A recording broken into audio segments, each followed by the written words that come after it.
Hi, I'm Mary from Linda Z's, and I'm here with our guest today, Teri from Linda Z's also.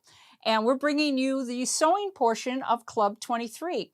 Now, Teri's never done this one before, and I was seeing a lot of her samples that she's done, and I said, hey, how about doing a sew club for me? So she very graciously said yes, and we're going to start off on a Spanish hemstitch.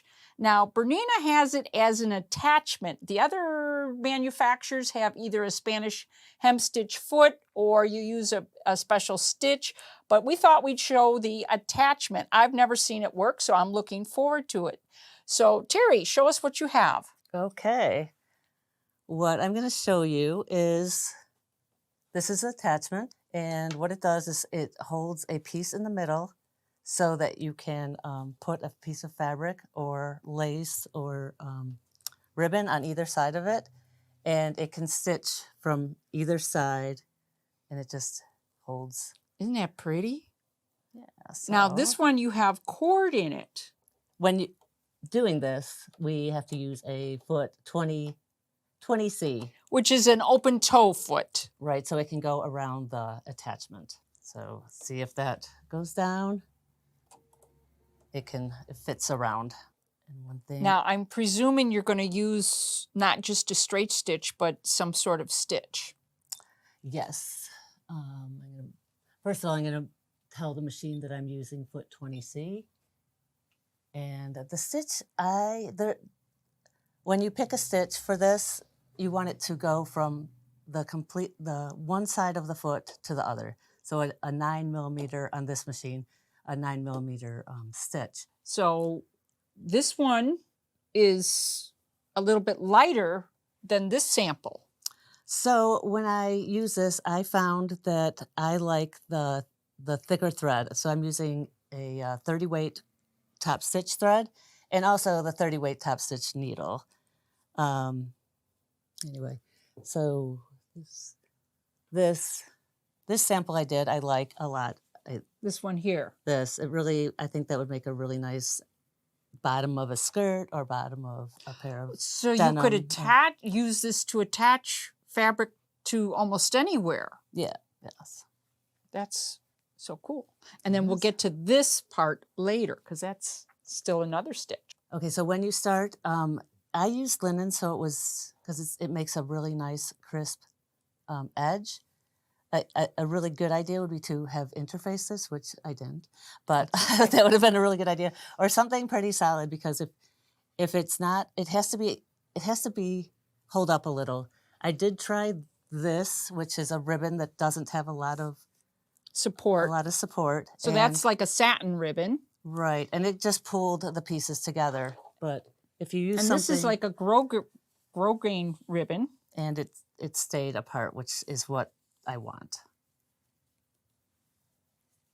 And then this was a grosgrain. All right, you're going to show us how this works. Do you have to pick a speed? No. No, you're at a medium speed. And so it's all in how you're guiding it. And then you said you had a 28-30 weight thread there. Oh, wow, look how wide that is. That's kind of cool.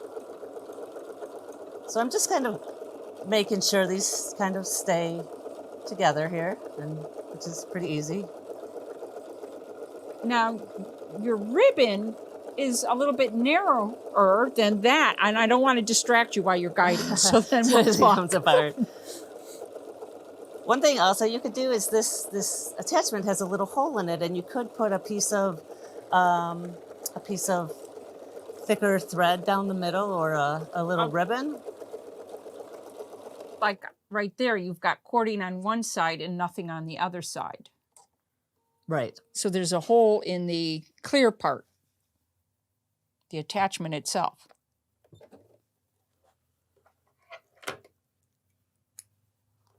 So I'm taking that off, and I love how that looks. I think it's that really is really cool. I want a Bernina just for that attachment.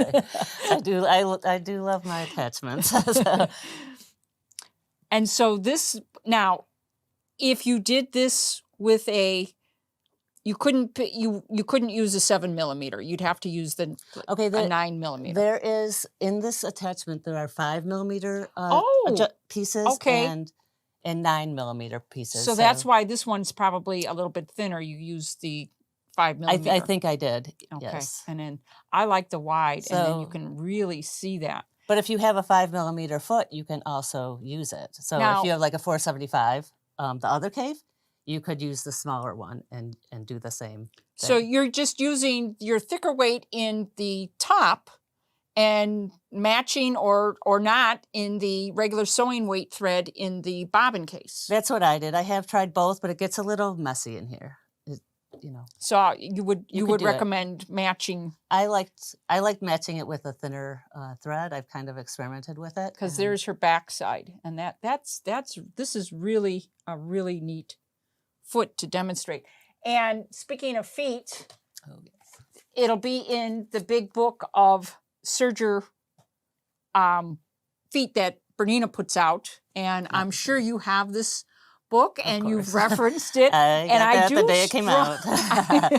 Didn't we all? Yes. I do strongly recommend this for other machine brands because their foot might look a little bit differently, but it's the same technique that's used. Right.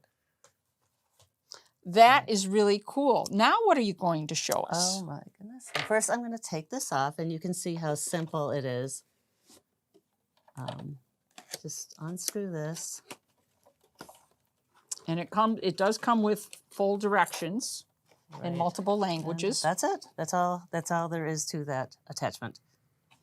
And it makes magic happen. All right. Get back in there. Okay. Now, the second thing I have been really interested in lately is I love the heirloom stitches, and I discovered the wing needle, which is this. Right here. Now, the wing needles we have in 100, 110, I think 110, and 120. And you're using the 120. Why? I think I used the 100 on this because that's what Okay. I had. The 100 will give a little bit smaller hole. I used the 110, I believe, or 120 on this. And that kind of is a much more, So this is a napkin you've made yes. and gone around. And the purpose of a wing needle is what, Teri? A lot of people haven't seen a wing needle. And if you could focus, I don't know if it's best if I hold it or... The wing needle has sides on it that pull the fibers apart. So when using it, I think it's a good idea to use a stitch that goes in and out of the same hole a lot of times. So it just keeps on, one stitch will pull this way, and eventually you'll have a nice hole that. So this is a wing needle stitch. Yes. All of those.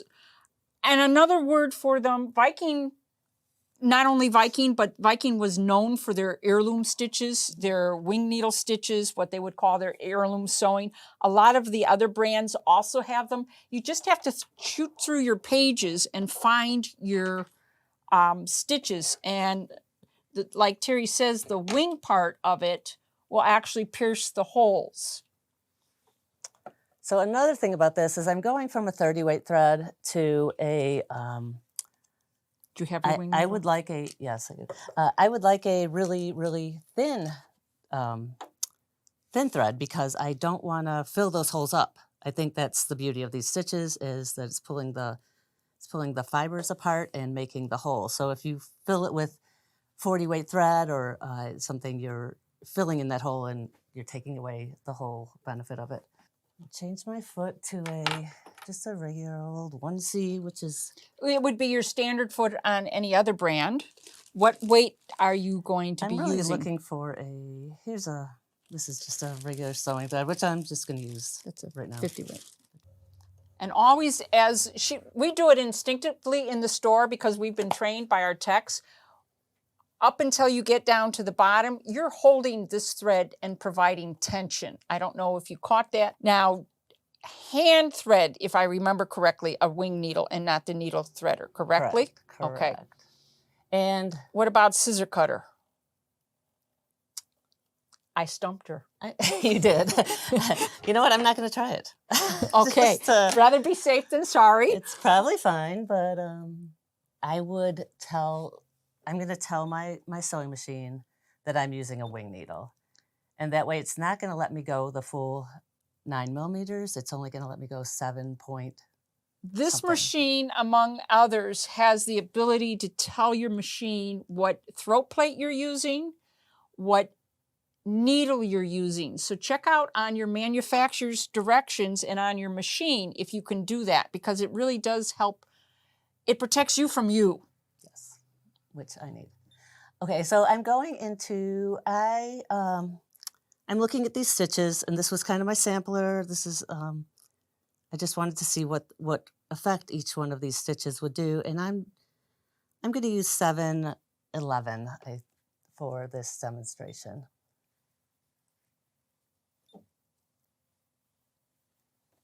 And where do you want it? You know, I'm going to use this. So this application traditionally, or for heirloom, is typically used to make a hem. It's kind of almost like a cover stitch, but a decorative cover stitch. And so what I did with this is I ironed it exactly 1/2 inch, and I used a hot ruler to do that. What happens with this is you measure, and this is ironable. Yes. And it doesn't get hot. They used to have a metal one that you could do your points on. They've since touch gone it. to this so that you're not burning your fingers. And it's called a hot ruler. And it really is great. I know Linda has spoken about it. I know our beginning sewing classes, they recommend it. So it's a hot ruler. And you can call the store and have one put into your basket for us. Now that I know it's now that I know it's right at a half inch, I can just go down the 1/2 inch line and go away at the stitch. Oh, you don't like to use the presser foot. She's using her speed control here. I didn't know the presser she's foot on was here. half. I didn't even know we had a presser foot available to us. Do you want it? No. I do like when I use my decorative stitches or my buttonholes, I do like to use the button because I think it gives it a really nice even. It just stays consistent. She's just guiding the fabric, not putting any pressure, and just guiding it and letting the feed dogs and the speed of the machine do the job. This stitch also works the best on a natural fabric, on a natural linen, cotton. A looser woven fabric. Right, natural fabric, natural. So linens, cottons, silks are what this wing needle does the best job on. Because the wings of the needle are actually the pulling and poking the holes, and then the thread is pulling it in so that you have that look. If you look at your baptismal gowns, your wedding gowns, anything of heirloom quality, you'll find wing needle work. I'm thinking even like linen jackets, pants, the hem of pants. This would be cool on it. Okay, I'm going to stop there because it's getting redundant.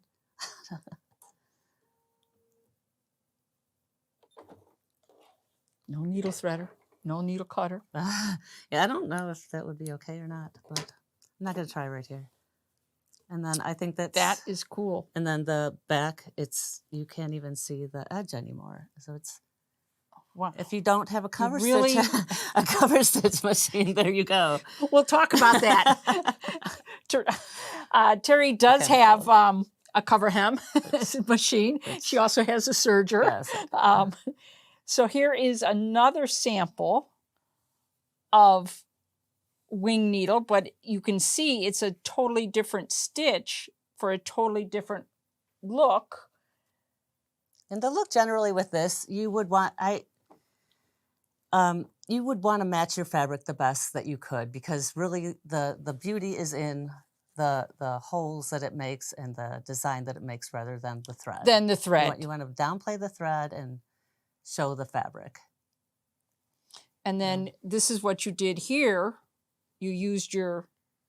I did not. That's why this is all off, because I didn't Okay, have you that when I didn't use did that. that. All right. No, but then I learned after But doing you still this did a to, nice job. After doing that, I learned And that she mitered it her really, corners. And a nice ironing job would just flatten that out too. So a lower star. Well, yes, we didn't have it set up, and we didn't think we'd need it. No, we probably don't. All right, and then I guess we have one more foot for today. Are we gonna? Yes. Okay.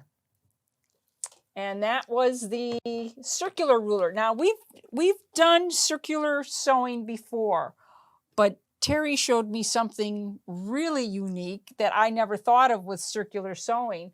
Tell us about this here.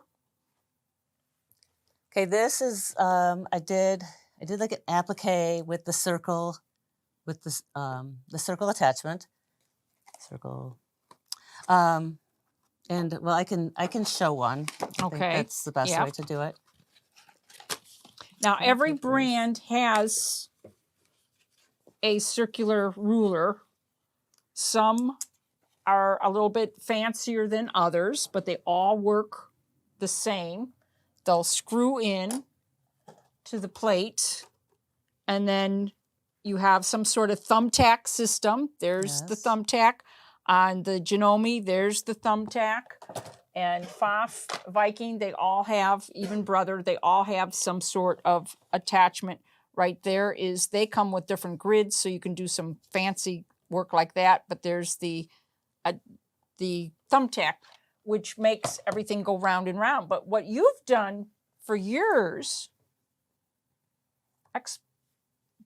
what are those and how'd you get that? Well, these are just little appliques I made. So with the circle attachment, what I did is I took two pieces of fabric, piece of fabric and a piece of iron-on stabilizer.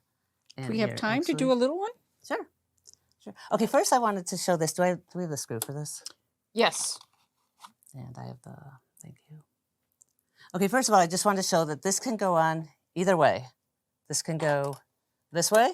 So if you are doing like the alphabet or letters, you can go clockwise. And if you have a smaller machine, you can put it that way. But I'm going to put it this way. I did not know that. Thank you for teaching me something new. And that information is in the Big Book of Feet. All your information is in the Big Book of Feet. Okay. Make sure I have. Okay, so this attachment, between here and here is the radius of your circle. So depending on how big you want your circle, this looks like it would make a circle about this big. And you can go wider. I'm going to stick about this. And one thing I found is... I don't know if this is wide enough. One thing I did find that I like to do is I like to tape this down, just because it has moved on me. What do you want? So we're going to make a little circle. So what I want to do is the right side of this to the sticky side of this. Sticky or fusible? Fusible. Yes, thank you. And I'm finding about the middle of this piece of fabric. So I can... Real scientific. Fold your fabric and fold it again, because you're going to have enough, and you're just estimating where the middle is. And I'm going to check that before I do it. Okay, so this little thing is just a protector for this thing because it's sharp. It's sharp. It's really sharp. So I'm going to put this... It's like a thumbtack. I'm going to put this here. And... Okay, so this is going to be too big because I'm going right off the circle there. So I'm going to push it in a little bit. So let's go there. I'm going to put a little piece of tape on just for safety. So this is one of those things you won't find in a book. It comes from experience. You won't find this in the Big Book of Feet. It comes from experience. Your wonderful tape here. That's the Floriani pink tape for embroidery. So I'm going through, I'm making sure that I can go around the whole thing. And then we want to change the stitch. Oh, yes. Thank you. I'm just going to make a and straight maybe the stitch. needle, because we have the wing needle in. I'm glad you're here. Well, that's we're a team.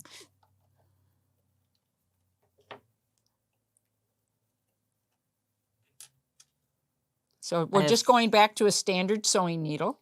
I have 3 needles here. My regular 90, my top stitching, and my wing needle. So I got to make sure I don't get them mixed up. And again, the circular book, as does all attachments, even with Janome or Pfaff, they all come with instructions on how to use the foot.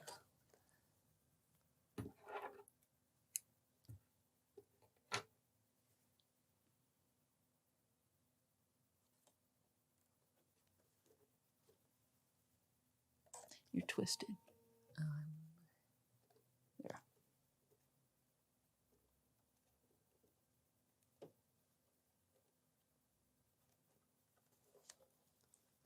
And typically I would not use pink thread on this, but I'm going to.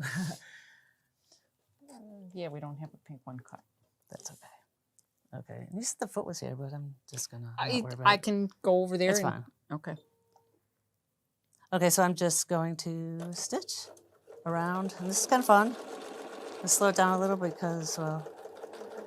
And you're guiding the fabric gently. I'm just kind of pulling it out also so it doesn't bunch up at all.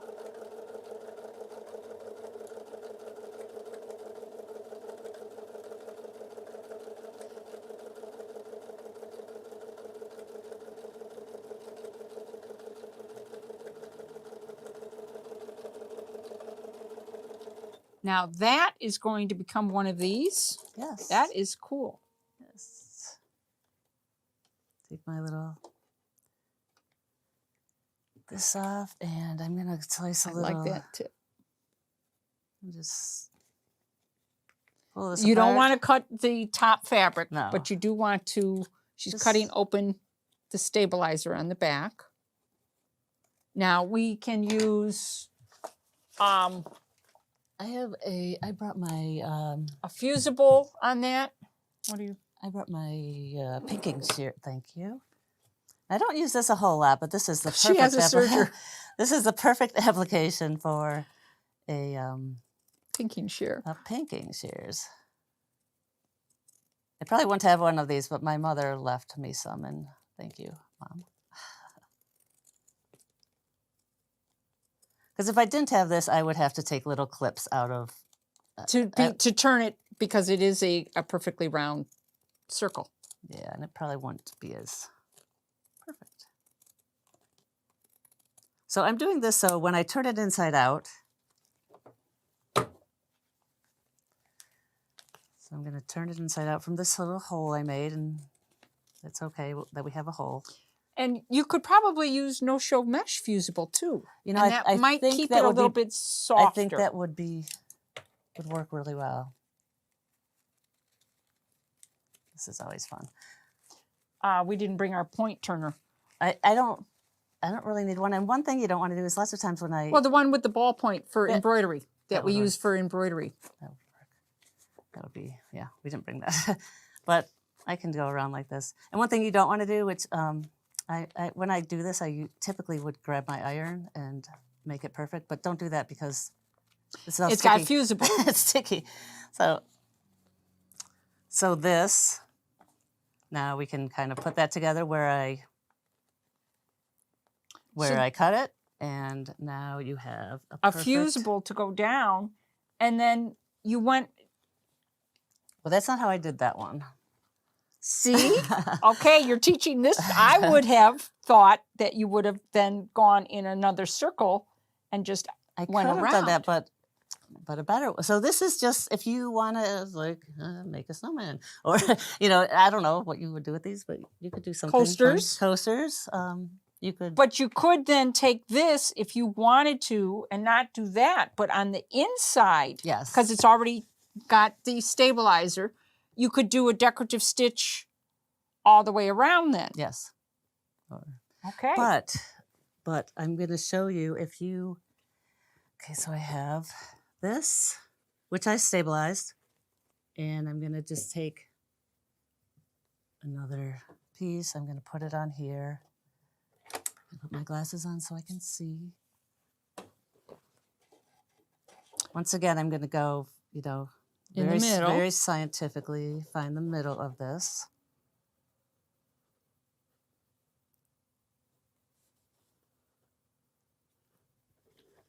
So you could use any color. I could, and I could put it anywhere on this circle, on this piece.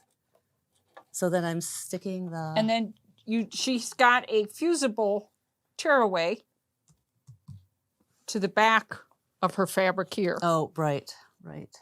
And I'm going to put this on so I don't... And I'm just going to go around here, making sure I have enough space, enough fabric to cover the whole thing. And once again... Now, what stitch are we going to put on this? This is just to hold this down because I'm going to cut around this after. Oh, with applique scissors. Yes.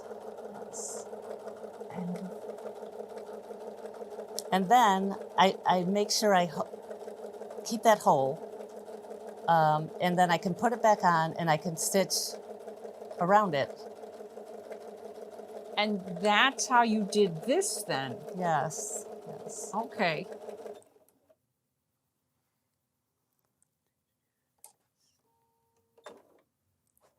Okay, so take this off. And what I like to do, and this is just because I've kind of learned, usually this hole will kind of stay. Close up, but sometimes. It has closed up. So, you know, now what I do. You're marking the hole. I mark it. Yeah. Because it's easier to find. Yeah, and then you can put this back on and you can make, I have my applique scissors here. Duck-billed applique scissors. Yes, can't do without that. And with the scissors, you can get really close. And you're good at that. I'm not quite so as close. I have cut right underneath the thread before, but I don't really care. Because I'm going to cover it all up. You're going to cover it with another stitch. With some kind of satin stitch.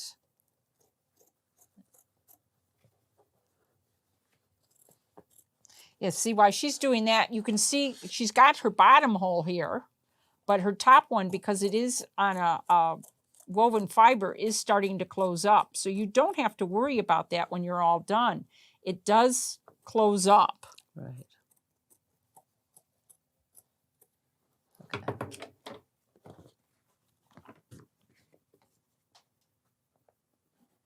Take your pin out. So I'm going to put this back on exactly where it was before without pinning myself.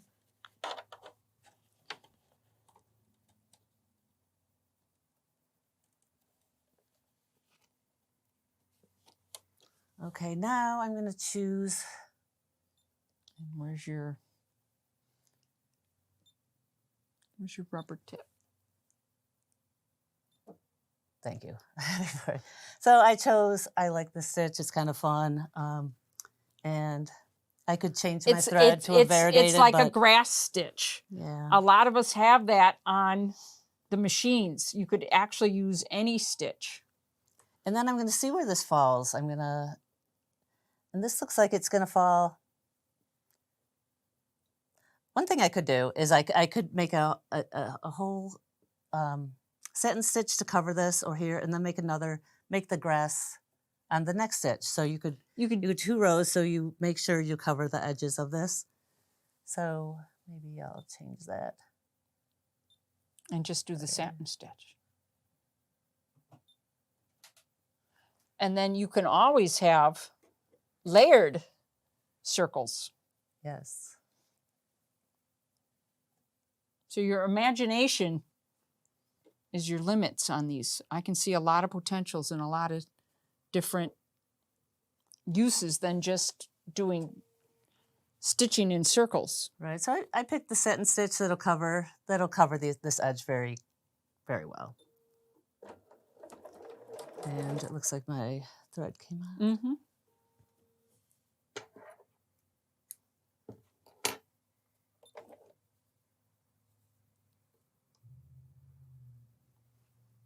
I like this. I think this is different. I'm going to have to play with mine a little bit more. It's And very fun. because I've done circular attachment work, but I've always done just circles around circles around circles. I have never done circular applique or done anything like this. This, I think, is really a neat trick.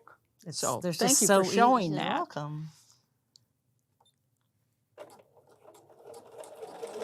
I love all the attachments that I have, and so I like to try to see what else I can do with them. So, and make a test first to see if that's what you want, and they're always good as coasters. You can finish them off, and you know, if you get any duds, they can come my way. So I'm just doing this, and you can move this out, move it back, make circles here, make another one here. Yeah. Your imagination can just... So just as a reminder, this was Club 23. We didn't talk about the big book of stitches this time, but this is a Bernina book that they put out. And I guess they call them stitch recipes. Yes. And they go through adding different stitches, and then you could sew on and over the stitch and just combine them. This is a Bernina book, but I've got it so that I can use it on some of my other machines as an idea. I do have the hot ruler at home. I've forgotten about it. It's in a drawer. I'll have to get it out and use that. I also have the big book of feet. Call and get the circular attachment that's fit for your machine. We can help you with that. The Spanish Hemstitch foot is what we showed today. That's an accessory. The circular attachment, wing needles, have fun with it. And I want to thank you, Teri. It was my pleasure. For helping us out on Club 23 for sewing.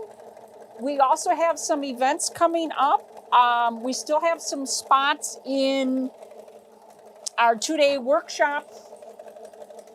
We have a new one coming up with Judy Friedenberg, August 11th and 12th from 10 to 5. I did want to tell you we have a few spots from Kimberly Imo coming up. The open house type trunk show is April 27th. It's a Thursday. You do have to call to register. It's free. Free fun, free food, free fun, free trunk show. Call and register. And then she's going to be doing a 2-day hands-on where you're going to be learning her quilting techniques. So call the store. I know we also have all our events posted online. So it's Mary and Teri over at Linda Z's, 847-394-4590. Thank you.